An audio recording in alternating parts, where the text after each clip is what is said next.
Bolsonaro já tomou uma decisão sobre outro tema estratégico da disputa eleitoral: a ida aos debates em rádio e TV, que já tem uma primeira rodada marcada para o dia 23 de agosto, próximo mês, na Band. Segundo informações do jornal O Globo, chamado Núcleo Duro da campanha de Flávio. Sabe núcleo duro? Que núcleo duro? Se tem núcleo essa campanha, eles têm que ser destituídos.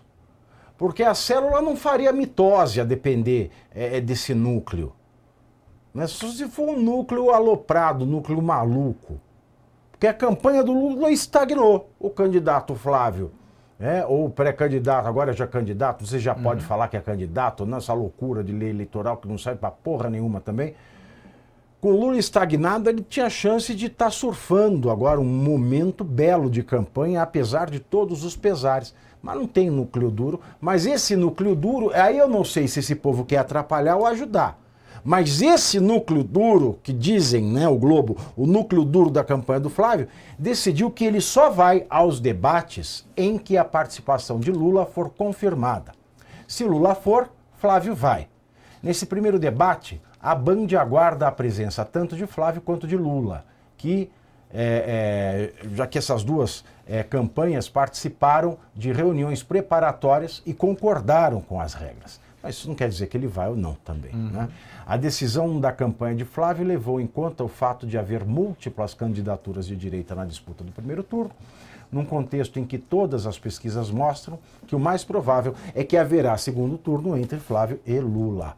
O time de Flávio também avaliou que não existe nesse pleito um candidato de perfil mais moderado, como Simone Tebet e Henrique Meirelles nas eleições presidenciais de 2022 e 2018.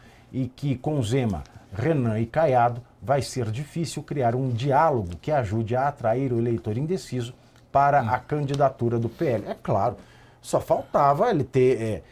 aí também é uma conversa de vedete, né? Você vai num debate para o Caiado, o Zema e o Renan Santos fazerem... Aí você também quer demais. É uma boa estratégia. Se o Lula não vai, eu não vou. Eu acho joia. Porque você evita de se desgastar. A gente sabe que o Flávio não é bom de resposta. Então, não vá. Agora, se o Lula falar que vai, aí o Flávio vai. Aí o Flávio chega no estúdio, aí vem o assessor e fala, o Lula não vem mais. Aí ele vai falar, eu vou sair? Como é que vai ficar isso aí, Eduardo? Fica bonito? Difícil, Pavinato. Porque a gente sabe que essa forma sorrateira dos marxistas, eu não duvido, você fala com um tom de mais... Sorrateira é a tática da Renata Sorrá? Ela é sorrateira. Mas a questão central é justamente essa, eu não duvido que eles adotem essa estratégia. Eu concordo também que o Flávio não deve ir, afinal de contas o candidato à reeleição, ele tem que ir para ser confrontado, para ter a contraposição ali. O embate das ideias, o questionamento da condução da administração atual. Então, o candidato à reeleição que tinha obrigação de ir aos debates.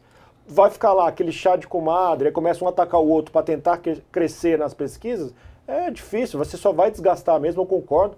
Na imagem, ainda mais tendo em vista as declarações recentes do Ronaldo Caiado e também do Romeu Zema, que ele falou, não... Primeiro se precipitou lá naquela situação, depois ele fala, se votar em Flávio é beneficiar Lula. Então ele já fechou, e agora anuncia eventualmente o Joaquim Barbosa para ser vice, cogitando na composição de uma chapa. O quê? O Caiado está querendo levar o Joaquim Barbosa como Caiado. vice. O Caiado? O Caiado. O Kassab não quer mais ser vice.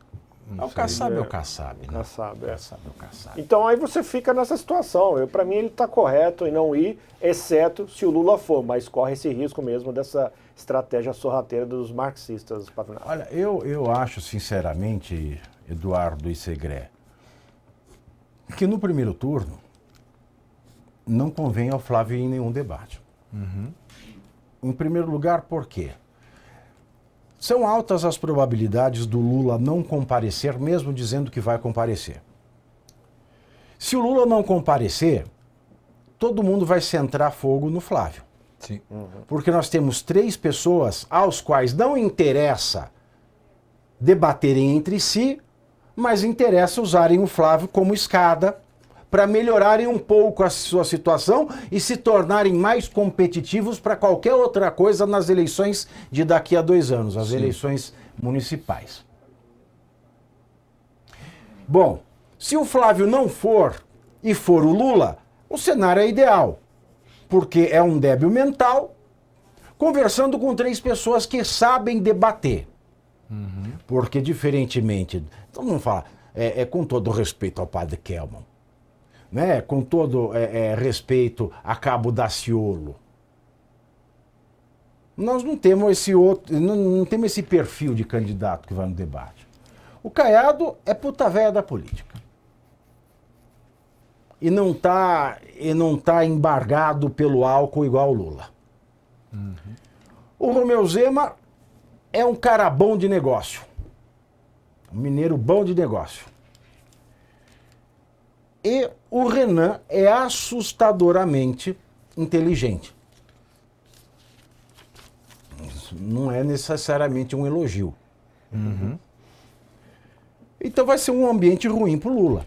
Então os 3 vão poder concorrer entre si na qualidade de quem ataca melhor o Lula. Agora eu não vejo o cenário para o Flávio que seria interessante tê-lo com esses 3 outros debatedores que certamente vão ter mais liberdade para debater com ele do que ele terá para perguntar e até mesmo para responder aos outros. Porque vale lembrar, né, ele ainda está sob a mira do Supremo Tribunal Federal, né, Segredo?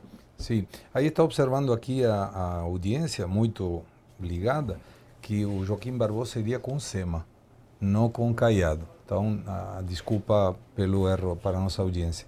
Mas uma coisa que... Espera só um segundo. Hoje me falaram assim, nós vamos fazer uma entrada especial. Tá ok, pode organizar. Aí agora me pergunta aqui no ponto, como é que a gente vai fazer? Eu não sei como é que vai fazer. Quem inventou que se vire. Segredo, desculpe. Imagina, quando eu sou empresário, administro empresas, inclusive próprias e de terceiros. Quando você contrata alguém para ocupar um cargo gerencial ou de diretoria, a primeira coisa que você olha é o currículo. Não olha a sua popularidade, não olha as suas promessas, porque estamos falando de recursos de empresas privadas que, se der errado, correm o risco de falir. Então, analisemos por um minuto quais são os currículos dos candidatos, agora os candidatos. Nós temos o Lula, que é semi-analfabeto, ele não terminou nenhum ensino fundamental. Nós temos o Renan Santos, que tem ensino médio. Ele não fez curso superior, mesmo sendo uma pessoa muito inteligente. Ele foi meu colega de faculdade. Mas ele se formou? Ele abdicou da faculdade. Ele então, abriu mão. Tudo bem, mas abrir mão não te leva a ser isso. Pode ser inteligente, mas ele não se formou, não tem curso superior concluído. Aí nós temos o Caiado, que tem especialidade, é médico, com especialidade como cirurgião de coluna. Ele já foi candidato em 1989, estamos falando, como bem o Pavinato comentou, uma pessoa de muita experiência. Só que está num colégio eleitoral de 4 milhões de eleitores. Então não acho que vai deslanchar como um candidato firme. E o Zema, que é administrador, ele é muito bom de negócios, e o Flávio, por último, que ele tem inclusive mestrado em políticas públicas, advogado, tem algumas especializações. Então, do ponto de vista do currículo, eu iria ou no Flávio ou no Zema, do ponto de vista do currículo. Mas o problema é que o eleitor não olha isso, não olha a pessoa mais preparada. E esse é um problema que nós estamos padecendo até agora. Pois é, meus queridos. É uma situação complexa essa do Brasil. E a situação mais complexa continua sendo ele. Continua sendo ele. Vou dar uma ideia aqui, Alemão, antes da gente passar para a próxima pauta. Avise a Brasília, né, avise o Teleton lá em Brasília, que nós vamos fazer o intervalo depois dessa pauta. Depois dessa pauta, tá bom? Tá, já? Não tem problema, depois, tá? Muito obrigado. Ou você tem uma ideia melhor? Então é isso aí. Então vamos lá, vamos nessa que é bom a beça.